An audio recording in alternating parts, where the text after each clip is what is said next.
சபாஷ் நாயுடு படத்தின் படப்பிடிப்பு கமலஹாசன், பிரம்மானந்தம் பங்கேற்கும் சேசிங் காட்சிகளுடன் தொடங்குகிறது.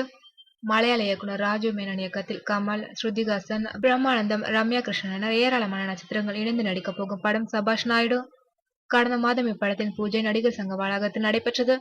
இந்நிலையில் படத்தின் முதற்கட்ட படப்பிடிப்பை அமெரிக்காவில் தொடங்க உள்ளனர். கமல், பிரம்மானந்தம் பங்கேற்கும் சேசிங் காட்சியை படத்தின் முதல் காட்சியாக எடுக்க உள்ளார்களாம்.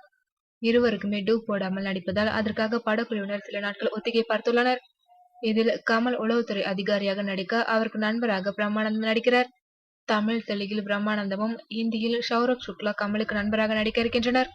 கமலின் ராஜ்கமல் நிறுவனம் லைக்காவுடன் இணைந்து தயாரிக்கும் இப்படம் டிசம்பர் 1ஆம் தேதி வெளியாகும் என்று கூறப்படுகிறது. 11 ஆண்டுகளுக்கு பின் கமல் படத்திற்கு இளையராஜா இசையமைப்பது குறிப்பிடத்தக்கது.